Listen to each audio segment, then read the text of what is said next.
Welcome to The Explainer. Today, let's take a fascinating journey right into the architecture and life cycle of the red blood cell, also known as an erythrocyte. We often think of blood as just this uniform red liquid, right? But it's actually a bustling highway of highly specialized microscopic vehicles. We're going to look at the unique, highly engineered structure of the red blood cell, why it's shaped the way it is, how it survives, and ultimately how it meets its end. It's a story of incredible biological sacrifice and absolute perfect recycling. Consider this little biological mystery. What cell actually destroys its own nucleus to survive? Let's think about that for a second. The nucleus is essentially the brain of a cell. It holds the DNA, the genetic blueprint, all the instructions for making proteins and repairing damage. Yet the human erythrocyte deliberately throws away its command center alongside other vital organelles just to fulfill its purpose. It's a true biological masterpiece of extreme minimalism. And to understand why it does this, we really have to look at its structural blueprint. Let's dive into the anatomical weirdness of the erythrocyte shape. From the top view, it looks a bit like a completely filled-in donut with a lighter central pallor. But the cross-section view is really where the magic happens. It's a biconcave disc. It's thicker at the edges, about 2.5 micrometers, and much thinner right in the center. Now, this isn't just a random blob, it's a highly specific, engineered shape that's maintained by a really complex cellular skeleton made of proteins like spectrin and actin. To truly grasp this extreme minimalism, it really helps to contrast a standard, normal cell with a mature red blood cell. A normal cell has a nucleus and uses mitochondria, those classic cellular powerhouses, to generate energy using oxygen. But the mature red blood cell, well, it's anucleate. It completely lacks a nucleus. It also lacks mitochondria. It literally cannot use the oxygen it carries to generate energy. Instead, it relies entirely on an alternative process called glycolysis for its ATP. So why make this extreme evolutionary sacrifice? Why give up the ability to divide or even repair itself? The answer comes down to maximizing internal volume for one very specific molecule. By sacrificing its nucleus, its mitochondria, and other organelles, the red blood cell creates an astonishing amount of space. In fact, 95% of the cell's dry weight is dedicated entirely to hemoglobin. That's the protein responsible for binding and carrying oxygen. The remaining 5%? That's just the structural elements and membrane keeping the whole shebang together. The cell has literally hollowed itself out to become the ultimate, highly efficient cargo ship for oxygen. So the absolutely crucial point here is understanding the physical scale of this cargo ship. A normal, healthy red blood cell has a diameter of about 8 micrometers. To put that into perspective, that is incredibly tiny, roughly the size of the nucleus of a small white blood cell.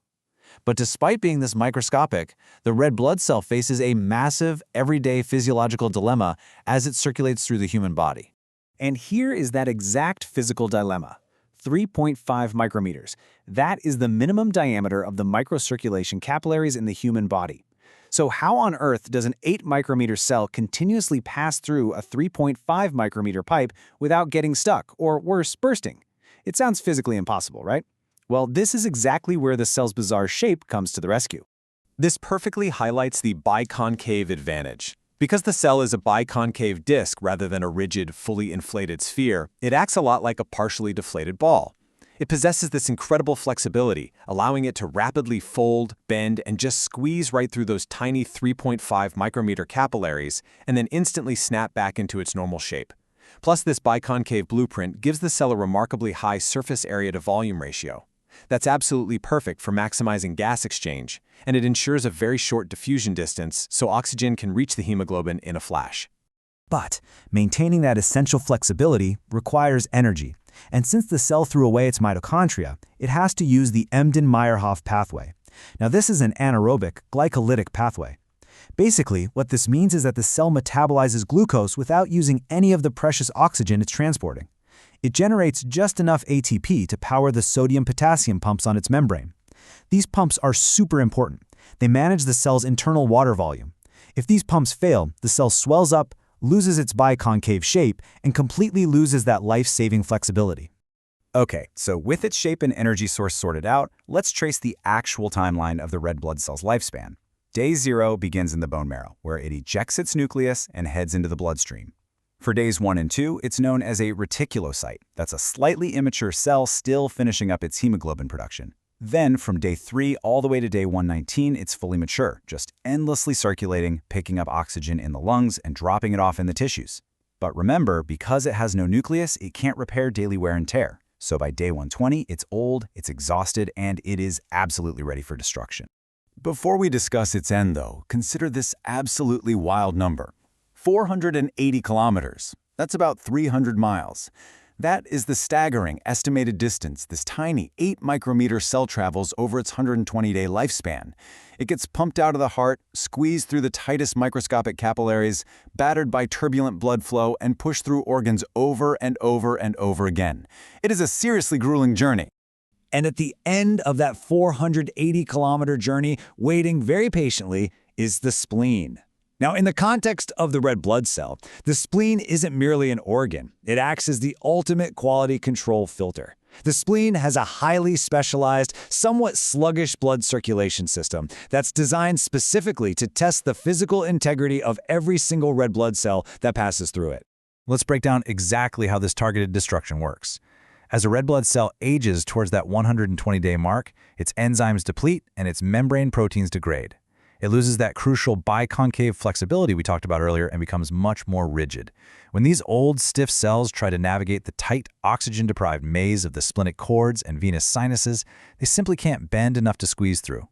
They get trapped, and once they're trapped, resident immune cells called reticuloendothelial macrophages recognize them as damaged goods and ingest them right then and there. But here's the amazing part. This isn't just a demolition site. It is a highly efficient recycling center. In the human body, absolutely nothing is wasted. The macrophage breaks the cell down into its core components. The globin protein chains get broken down into amino acids to be reused for general protein synthesis. The heme ring, the protoporphyrin part, is converted into a yellow pigment called bilirubin, which goes straight to the liver to be safely excreted in bile. But the most precious cargo, the iron, has a very different destination. It goes right back to the bone marrow. Let's look closely at how this iron recycling loop operates step by step. First, the macrophage safely extracts the iron atom from the broken-down heme molecule. Now, free iron is actually toxic, so step 2 is critical. The iron is immediately bound to a special transport protein in the blood plasma called transferrin. Finally, in step 3, transferrin acts like a dedicated delivery truck, carrying the iron directly back to the bone marrow erythroblasts. The iron from the dead cell is instantly handed over to become the center of a brand new hemoglobin molecule in a brand new red blood cell. It's a perfect, unbroken loop of life and death. Which brings up a final thought to ponder. If a single red blood cell can deliberately sacrifice its own brain and powerhouse, travel hundreds of kilometers and perfectly dismantle itself for the greater good of the body, what other microscopic miracles are happening inside human biology right now? The red blood cell's journey is just one of millions of deeply complex, beautiful systems sustaining life at this very second. Keep that in mind the next time a heartbeat is felt. Thank you for joining this explainer and keep learning.